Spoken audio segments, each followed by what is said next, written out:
In 1992, a simple year hides a storm of secrets. Lives intertwine, truths unravel, and danger lurks in every corner. Will they survive the chaos or become part of the mystery? The story unfolds in Los Angeles in 1992, during a time of social and racial tension. Mercer, a man navigating complicated circumstances, receives a call from Child Protection Services. He has recently been granted conditional custody of his son, Antoine. Despite the strained relationship between them, Mercer is determined to take on this responsibility. After the call, he heads to Antoine's room to wake him up for school. Come on, wake up, man. It's time for school. Meanwhile, in another part of the city, a man named Regan meets his friend Cop. Regan proposes one final heist. He believes this will be their chance to leave behind a life of crime. Back at House, Mercer prepares breakfast for Antoine. However, Antoine refuses to eat and remains distant. Tension fills the air between father and son. The radio in the background reports troubling news. A trial involving Rodney King is all over the headlines. King, a black man, was beaten by a white police officer and several colleagues. Officers who were videotaped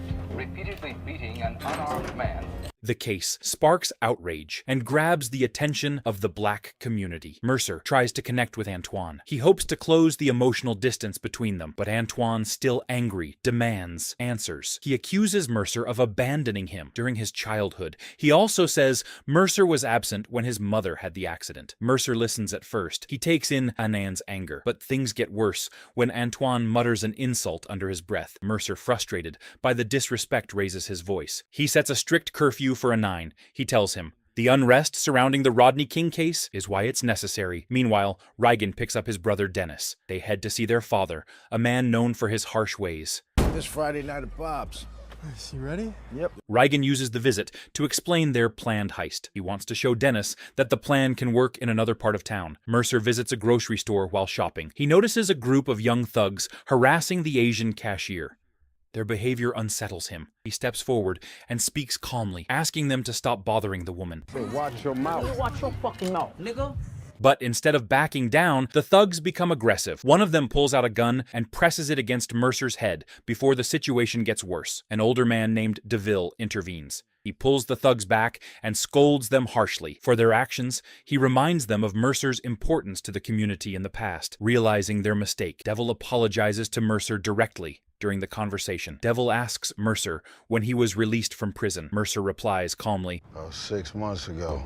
6 months? He says he was released 6 months ago and is now living a quiet life, trying to start over. At the same time, Regan takes his father to a factory. He lays out the details of a high-stakes heist, targeting a safe filled with $10 million worth of platinum. Regan confidently explains the plan. He shares layouts and insider tips provided by a source at the factory. He describes the safe as solid and protected by an advanced alarm system. If the alarm goes off, a metal cage locks the safe completely. This makes accessing it almost impossible. Regan presents his plan with confidence, but his father still has doubts. It's just over our heads. He thinks the plan is too ambitious. He questions how they can get past the factory's tight security and multiple surveillance cameras. The dismissive remarks from his father deepen his frustration. However, Regan stays silent. Without starting an argument, he drives Ariel back home. Meanwhile, Mercer is also at the factory. He works there and is seen collecting his access card and keys at the security checkpoint. He talks briefly with Joseph, the head of security. Their conversation touches on the Rodney King trial. Joseph shares his concerns about rising tensions in the community. He predicts chaos. If the jury rules against the black victim, Mercer begins his shift, and the story shifts back to Regan and Dennis. Regan is still disappointed by their father's rejection of the plan. Despite this, Dennis stays by his brother's side. He provides support and helps Regan stay focused later that day. Breaking news reports the jury's decision. The officers involved in the Rodney King case are declared not guilty. The verdict shocks the black community and sparks outrage. Protests break out across Los Angeles. The situation escalates rapidly, leading to widespread violence and chaos. Antoine comes straight home from school. He is shocked when he sees the riots spreading near their neighborhood. A liquor store is being looted nearby inside the house. The television shows scenes of the unrest. The footage highlights the massive scale of the protests. At the same time, Regan watches the news. He notices the police struggling to handle the riots. It strikes him as the perfect moment to carry out the heist while law enforcement is distracted. Seizing the opportunity, Regan calls his father. His surprise. His father agrees to proceed with the plan. Yeah, no one minding the store. Meanwhile, Mercer and the other factory workers are sent home early for their safety. The management advises them to avoid the unrest and stay safe. Reigen soon hears from his source at the factory. The source tells him that staff is reduced and security is lighter than usual, seeing this as the ideal opportunity. Reigen gathers Dennis and quickly moves to execute their plan. Every one of those officers from the chief down to the newest rookie. On their way, they stop at Copeland's house to pick him up. Copeland's wife, who is heavily pregnant, worries about his involvement. He tries to reassure her and urges her to stay safe inside the house before leaving with the crew back at the factory. Mercer grows increasingly worried about Antoine's safety. He explains to Joseph, the head of security, that his home is in a mostly black neighborhood, and with the riots happening, the area has become very dangerous. Joseph understands Mercer's concern. He agrees to let Mercer and Antoine stay inside the factory for safety. If someone want to join me, I'll be all right with company. Meanwhile, Reigen goes to pick up his father. He notices that his father has brought 2 hired thugs for protection. Reigen, already stressed, becomes frustrated with his father's choices. At the same time, Mercer navigates the chaotic streets. Rioters are everywhere he is looking for Antoine. When he gets home, he finds the house empty. He immediately starts searching for his son. Reigen's team moves forward with the plan. Dennis drives the van to the factory. Inside, Joseph feels bored while watching the surveillance cameras. He decides to take a walk and patrol the building outside. Reigen tases and restrains the only security guard at the entrance. The crew drives their vans straight through the factory's main entrance. Believing the building is empty, they confidently head through the loading docks. Their assumption proves wrong. They come across Joseph standing near a vending machine. Reigen tries to keep the situation calm. He asks Joseph to move aside and avoid trouble. You fellas picked the wrong place to rob.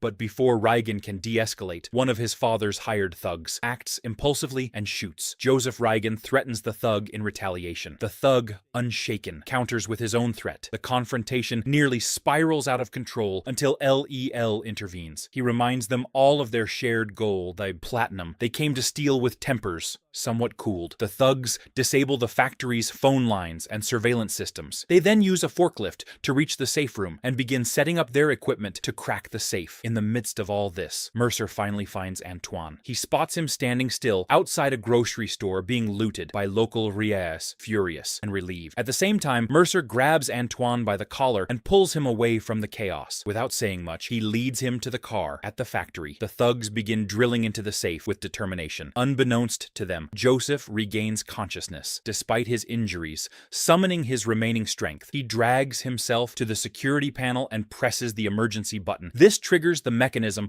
that starts lowering the metal cage around the safe. Reigen reacts quickly and drives the forklift forward to block the cage from sealing completely in the chaos. Copeland accidentally gets his leg caught under the forklift's front tire. The weight crushes his leg, causing him immense pain. Reigen panics and tries to reverse the forklift to free his friend. However, his father coldly refuses. He insists that reversing the forklift would cause the cage to drop and ruin their entire heist. Frustrated and angry, Reigen lashes out at his father. He shouts curses at him, blaming him for always being selfish and unhelpful in response. LEL orders the thugs to steal the forklift's keys. This makes sure Reigen cannot reverse it. Meanwhile, the alarm triggered by Joseph reaches the authorities. An air patrol helicopter is sent to investigate the situation at the factory. On the other hand, Antoine tries to escape from car. He runs toward the ongoing protests. He feels the urge to join the chaos. Mercer quickly pulls him back into the car. He stops him firmly. Mercer explains that violence is not the answer to problems that have lasted for so long. He tries to make Antoine see that the protests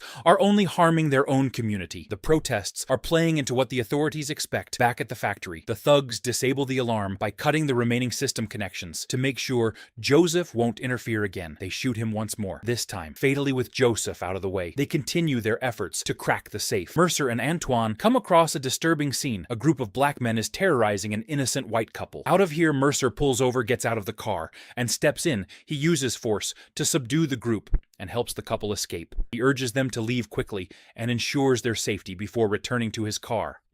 Back at the factory, the robbers prepare to use all their resources to blow open the safe. However, their plan comes to an abrupt pause as a chopper flies above them. The helicopter officers scan the area around the factory, but find nothing suspicious. Believing the place to be quiet, they decide to fly away. Meanwhile, Mercer and Antoine are stopped by police officers enforcing the curfew. The officers behave with prejudice. They pull Mercer and Antoine out of the car and search them. Shut up. Though they find nothing incriminating, the officers release them without apologizing. The experience shakes Antoine. He witnesses the BL indifference and mistreatment firsthand. Back at the factory, the robbers open the safe with explosives inside. They find the platinum.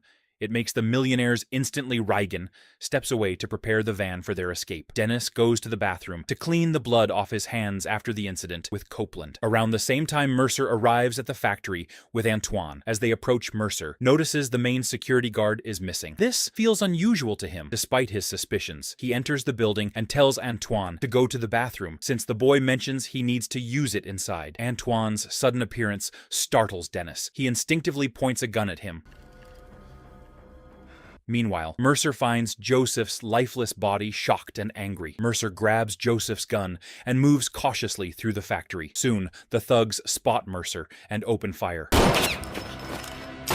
He narrowly escapes and begins searching for Antoine. However, he realizes his son is now missing. Desperate, Mercer rushes to the loading dock and shuts off the power to gain an advantage over the thugs. Using the chaos, Mercer engages one of the thugs. He overpowers him and knocks him out. Then Mercer runs back to the loading dock. There, he sees Reigen trying to park the van for the getaway.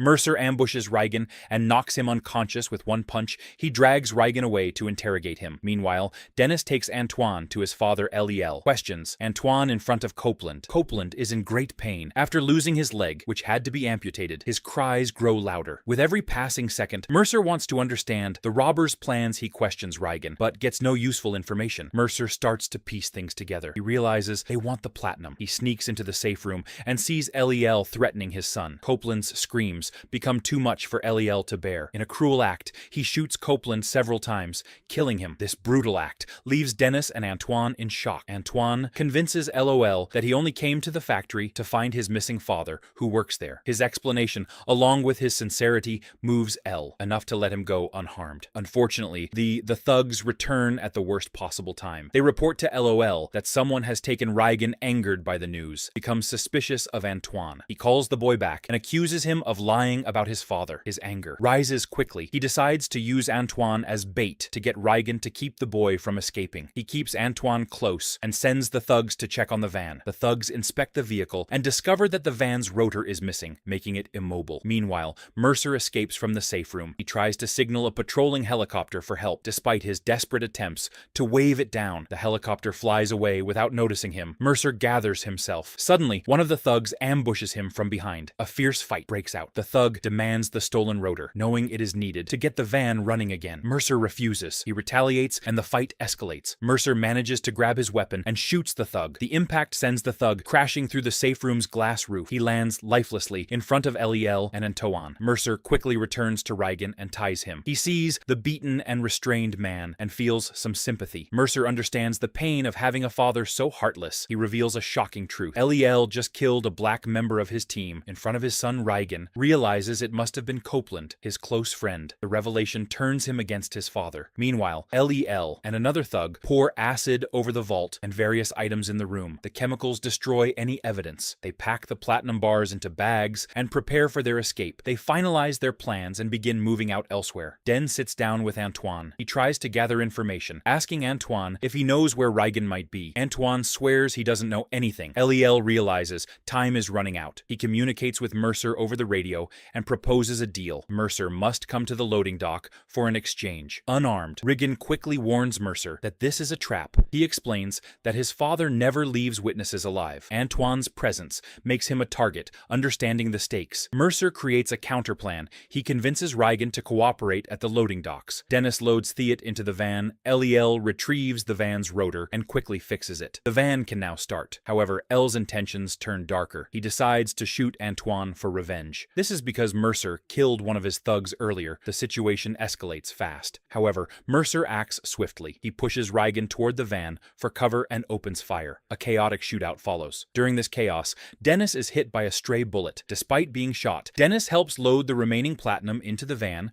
Reigen steps in to assist him. Meanwhile, Mercer and Anne manage to get into the driver's seat. They drive off with the van and the platinum, leaving chaos behind. LEL, full of greed and anger, steals Mercer's car near the the factory gate. He is joined by his remaining thug, and they start chasing the van relentlessly. The chase continues. Dennis succumbs to his injuries in Reigen's arms. The loss devastates Reigen. He is filled with rage and sorrow in his heartbreak. Reigen opens the van door. He begins shooting at his father. Leal's thug retaliates and shoots Reigen in the chest, despite the pain. Reigen fights on. He uses his last strength to shoot and kill the thug. Reigen then collapses from his wound. The gunshots distract Mercer and Antoine. They lose control of the van. It crashes violently, leaving the vehicle destroyed. The platinum spills onto the ground. Scattered, Lel arrives at the scene. He surveys the aftermath. His eyes fall on the platinum. Now lost to him, he sees Reigen, barely clinging to life.